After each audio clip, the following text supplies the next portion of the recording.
کسے کہتے ہیں؟ شکر اصل میں ایک جذبہ ہے کہ جو کسی کے ساتھ اگر کسی نے خیر کیا ہو، بھلائی کی ہو، احسان کیا ہو، کسی تکلیف سے اس کو بچایا ہو، چھٹکارا دلایا ہو، تو ایک جذبہ پیدا ہوتا ہے انسان کے قلب کی گہرائی سے. اب اسے ہم جذبہ تشکر کہیں گے، جذبہ امتنان کہیں گے.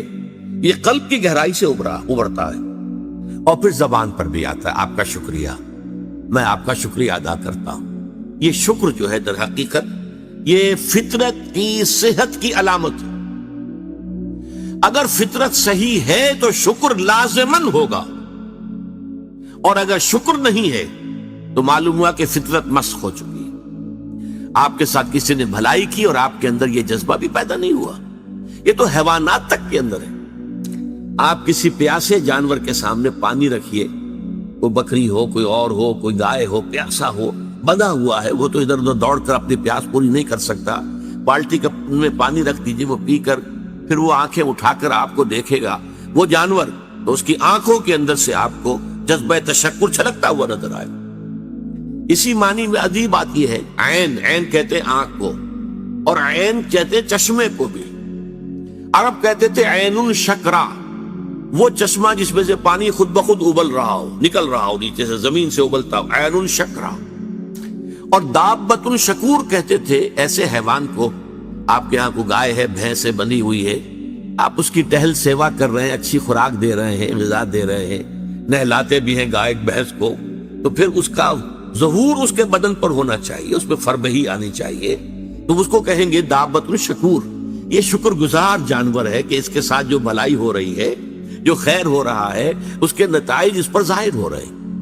تو یہ فطرت کی در حقیقت صحت کی علامت. ایک پرانی کہانی آپ نے بھی بچپن میں پڑھی ہوگی کہ ایک غلام کہیں بھاگا ہوا تھا اور اسے راستے میں ایک جگہ اس نے دیکھا ایک شیر پڑا ہوا کراہ رہا ہے، اور اس کو شدید تکلیف سے اس کے پاؤں میں ایک کانٹا چبھا ہوا تھا. ظاہر بات ہے شیر نہیں نکال سکتا تھا اس کو.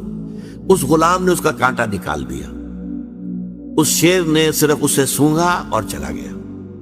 اس کے بعد وہ غلام پکڑا گیا، اور جیسے کہ ہوتا تھا رومن اور گریک دور میں کہ بھاگا ہوا غلام جب پکڑا جاتا تھا تو پھر شیروں سے پھڑواتے تھے اس کو. ان کے جو بڑے وہ ہوتے تھے، تو یہ اسٹیڈیمز بنے ہوئے ہوتے تھے، اس میں آ کر جو ہے اس غلام کو چھوڑ دیا، اور پھر بھوکا شیر جو ہے وہ پنجرے میں سے نکالا تاکہ وہ اس کو بھمبوڑے اور ختم کرے. تو اس نوجوان کو، اس غلام کو بھی پھینکا گیا. اس کے بعد جو شیر کا پنجرا کھولا تو شیر آیا، اس نے سونگا اور اس کو چھوڑ کر علیحدہ بیٹھ گیا. لوگ حیران ہوئے.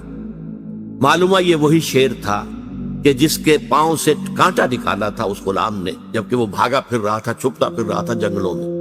بہرحال یہ شے سمجھ لیجئے کہ شکر جو ہے در حقیقت یہ فطرت کی صحت کی علامت ہے. یہاں تک فرمایا حضور نے من لم یشکر الناس لا یشکر اللہ. یہ شکر ایسی شے ہے جو انسانوں کا شکر گزار نہیں ہے، وہ کبھی اللہ کا شکر گزار بھی نہیں ہو سکتا. فطرت مسخ ہو چکی ہے. کسی نے آپ کے ساتھ بھلائی کی اور آپ کے اندر سے وہ جذبہ تشکر ابھرا ہی نہیں. معلوم ہے فطرت کے سوتے خشک ہو چکے ہیں. وہ کنواں جس کے اندر لانے والے پانی کے سوتے خشک ہو چکے ہیں، پانی کہاں رہے گا اس میں؟ تو خالی کنواں ہے.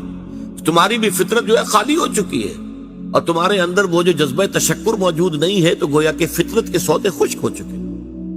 اب اصل بات کیا ہے؟ اس فطرت کے بعد اصل منعم کو پہچاننا. اب دیکھیے، اس کو بھی ذرا غور سے سنیے میری بات کو. بچپن میں ہر بچہ یہ سمجھتا ہے کہ میرے حفاظت کرنے والے، میری ضروریات پوری کرنے والے، میری تکلیف پر تڑپ اٹھنے والے میرے والدین ہیں. اس سے آگے کا اسے بھی پتہ نہیں ہے، احساس نہیں ہے. لہذا جذبہ شکر جو ہے وہ والدین کی ذات کے ساتھ مرتکز ہو جاتا. اس سے ذرا آگے بڑھا، معلوم نہیں میرا کنبہ ہے، میرے چچا ہیں، میرے ماموں ہیں، میرے فلاں ہیں، میرے ان میں قبیلے کے لوگ ہیں، میری قوم ہے، میرا وطن ہے. یہ سب در حقیقت میرے محافظ بھی ہیں، میرے مددگار بھی ہیں، اور میری ضرورتیں پوری کرتے ہیں. یہ جذبہ تشکر اب پھیل رہا ہے والدین سے، اپنے خاندان، قبیلے، قوم. اس کے بعد محسوس ہوتا ہے، یہ سائنس کی انتہا ہے، کہ یہ سارے عناصر فطرت مجھے پال رہے ہیں. سورج کی حرارت نہ ہو تو فصلیں کیسے پکے؟ سورج کی حرارت نہ ہو تو یہ ہوا، یہ بادل کیسے اٹھے، وہ سمندروں سے بخارات؟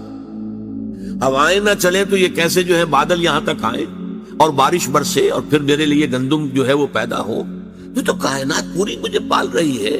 اور اس میں سب سے بڑی شے جو ہے، یہ سائنس کا یوں سمجھ لیجیے کمال ہے، سب سے بڑی شے سورج ہے.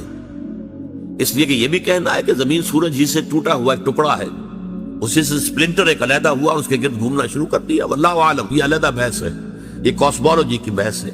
لیکن یہ ہے کہ بہرحال ہم جانتے ہیں یہ شکر کا جذبہ پھر آ کر مرتکز ہوتا ہے یہ تمام مظاہر فطرت کے اوپر. اب اس کے بعد صرف ایک چھلانگ لگانے کی ضرورت ہے، وہ چھلانگ جو حضرت ابراہیم نے لگائی تھی.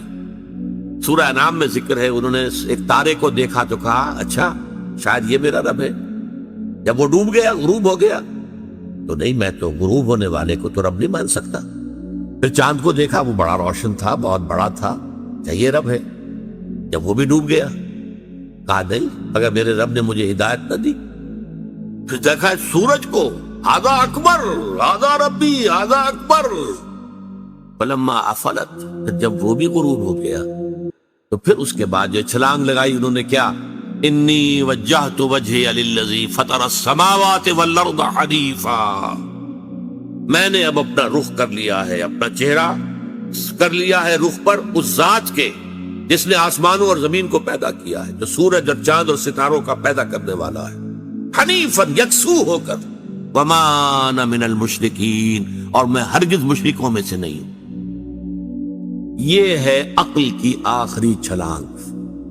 سورج بھی ایک نظام میں جکڑا ہوا ہے، کسی اور نے اس کا نظام بنایا ہے، اس کی حیثیت کچھ ہے ہی نہیں. اس پوری کائنات کی وسعت اور پہنائی میں یہ جو خورشید منور ہے یہ کیا ہے؟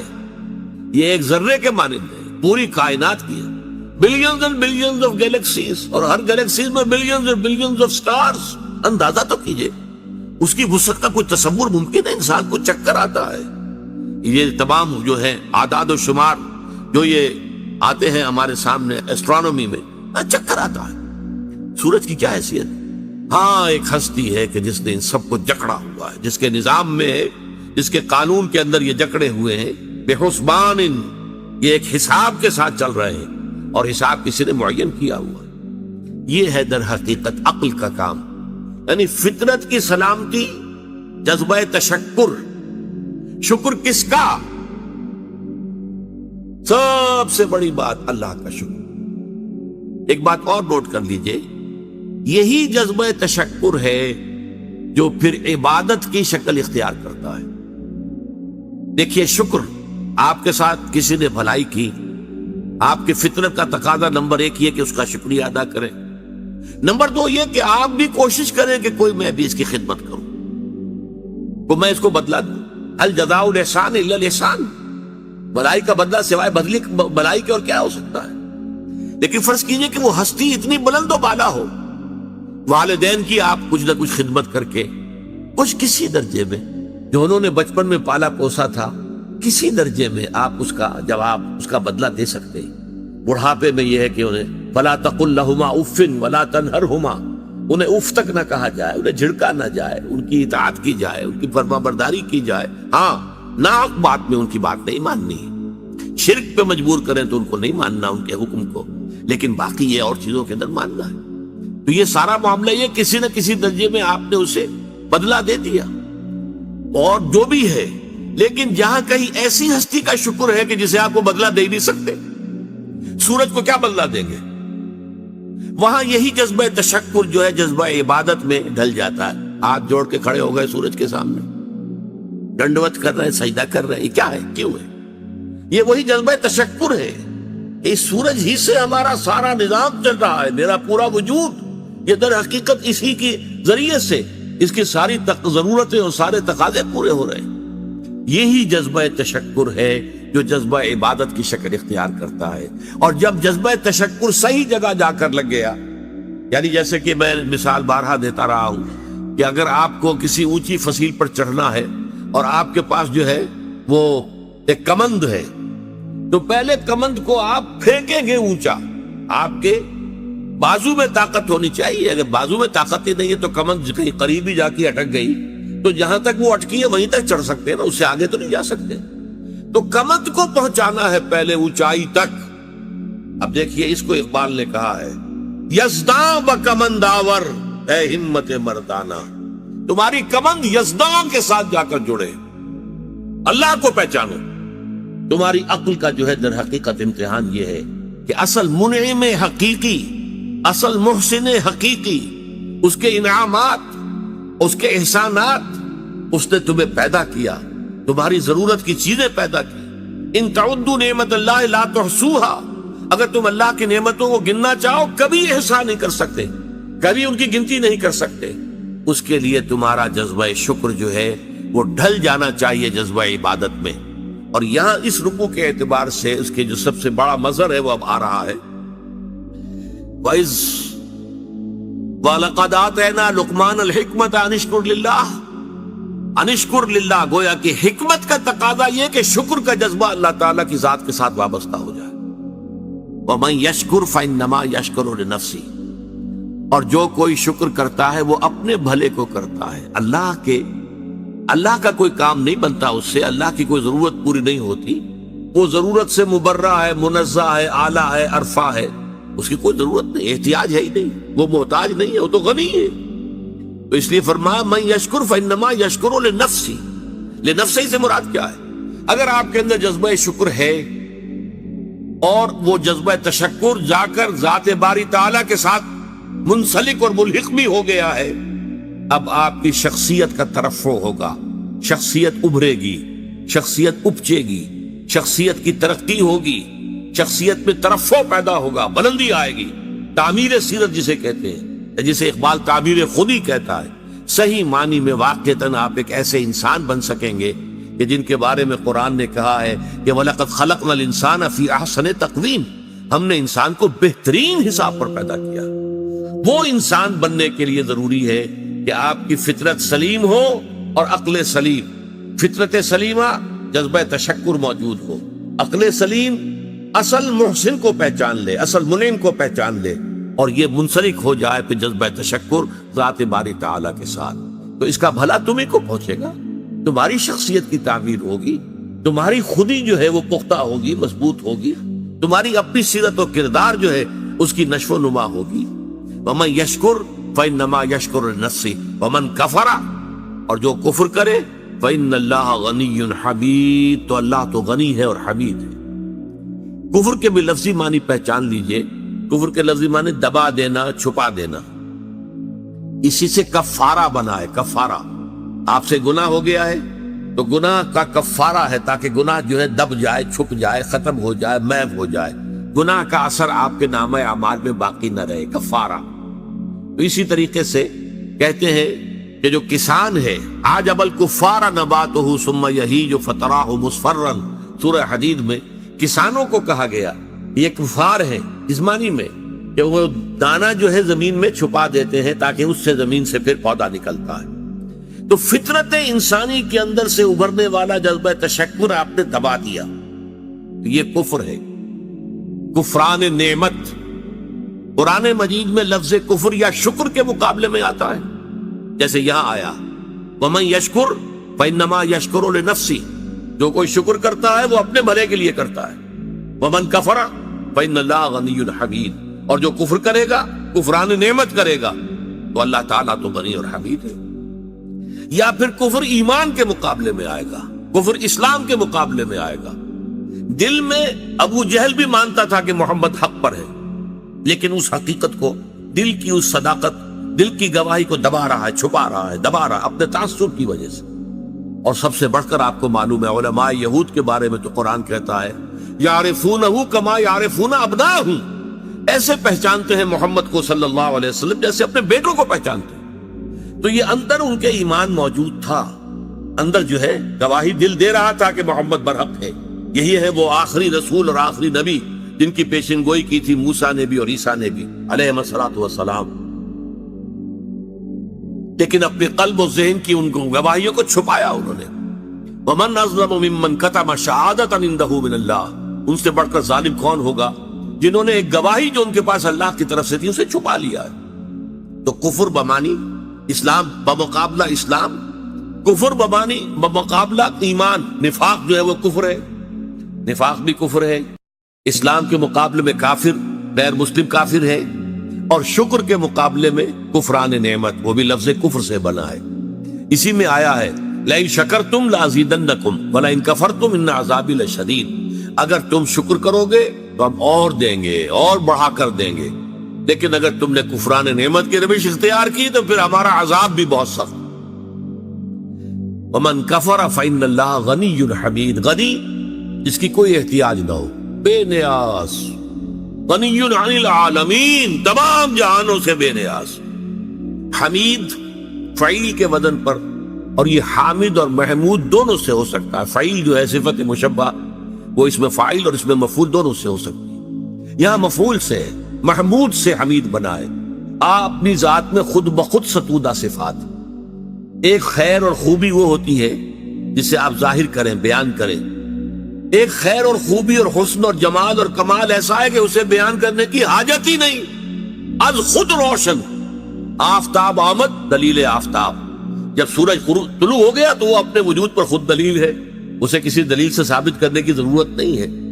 تو حاجت مشاطہ نیست صورت دل آرام را، بعض شکلیں اتنی خوبصورت ہوتی ہیں انہیں کسی میک اپ کی ضرورت ہی نہیں ہوتی، میک اپ سے ان کو آپ بگاڑ دیں گے۔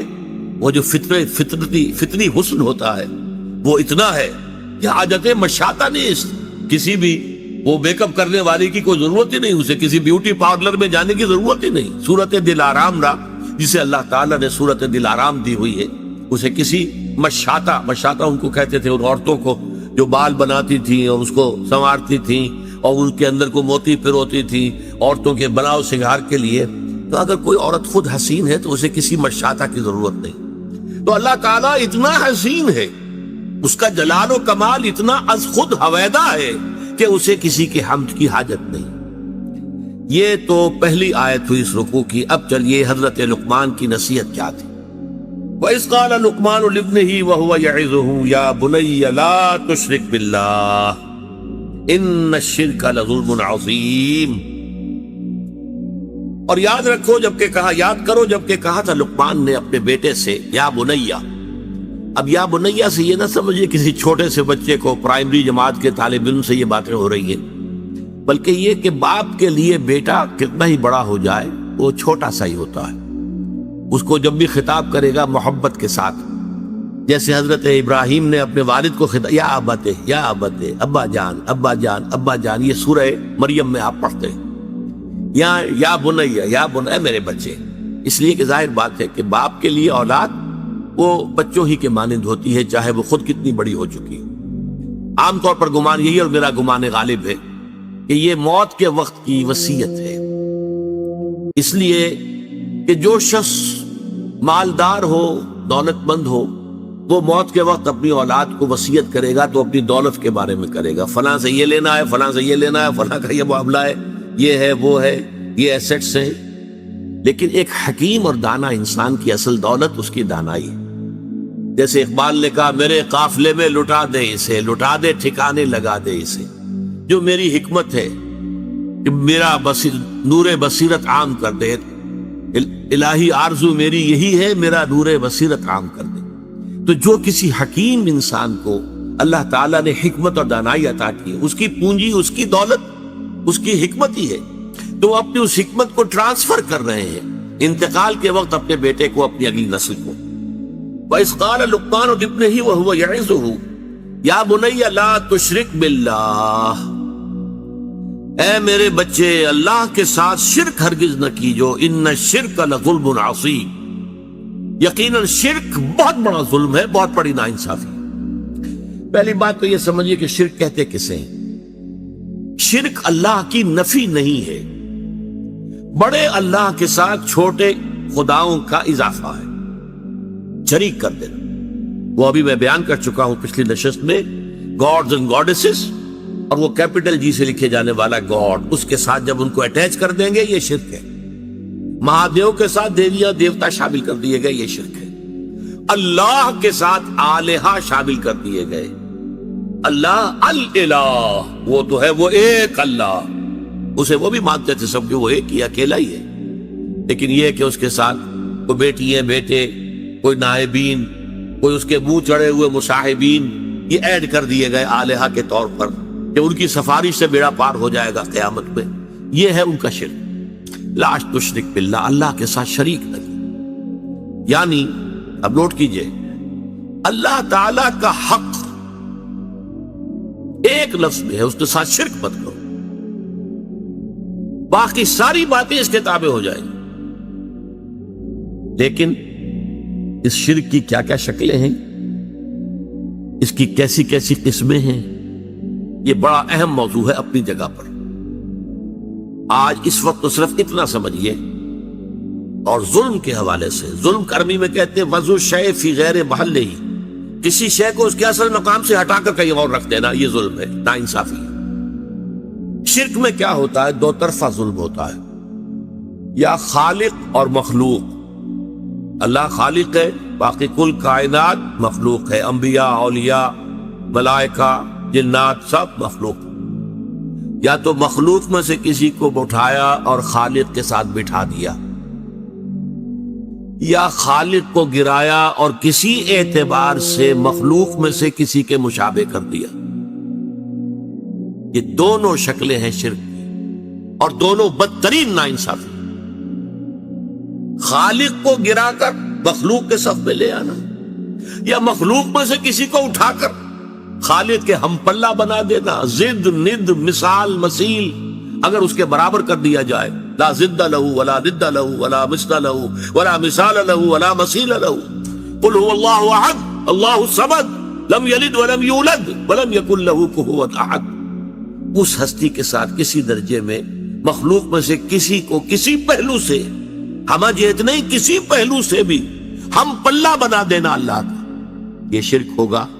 یا اللہ کو گرا کر اس کے مقام رفیع سے کسی اعتبار سے، کسی خاص پہلو سے مخلوق کی کسی صفت، مخلوق کے کسی مقام اور مرتبے کے میں لا کے شامل کر دینا. یہ ہے دونوں کے جو ظلم کی انتہائی صورتیں ہیں. تو فرمایا یا بنی لا تشرک باللہ ان الشرک لظلم عظیم. جیسے ہمارا جو دوسرا سبق تھا آیا بر، حضور نے ایک حدیث میں اس کو کوٹ کیا تھا. میں نے آپ کو بتایا تھا کہ اس میں وَآتَ الْمَالَ عَلَىٰ حُبِّهِ ذَوِي الْقُرْبَىٰ وَالْيَتَامَىٰ وَالْمَسَاكِينَ وَابْنَ السَّبِيلِ وَالسَّائِلِينَ وَفِي الرِّقَابِ. اس کے بعد پھر مستقل آیا وَآتَ الزَّكَاةَ، زکوٰۃ علیحدہ ہے، وہ علیحدہ ہے. اور حضور نے دلیل دی ان فی المال لحقا سوى الزکاة. لوگوں یہ نہ سمجھنا کہ مال میں بس زکوٰۃ دے دی تو سارا حق جو ہے ادا ہو گیا، نہیں، زکوٰۃ کے سوا بھی ہے. اور یہاں یہ آیت پڑھی وَآتَ الْمَالَ عَلَىٰ حُبِّهِ ذَوِي الْقُرْبَىٰ وَالْيَتَامَىٰ وَالْمَسَاكِينَ وَابْنَ السَّبِيلِ وَالسَّائِلِينَ وَفِي الرِّقَابِ وَأَقَامَ الصَّلَاةَ وَآتَى الزَّكَاةَ. آتا زکوٰۃ تو علیحدہ ہے.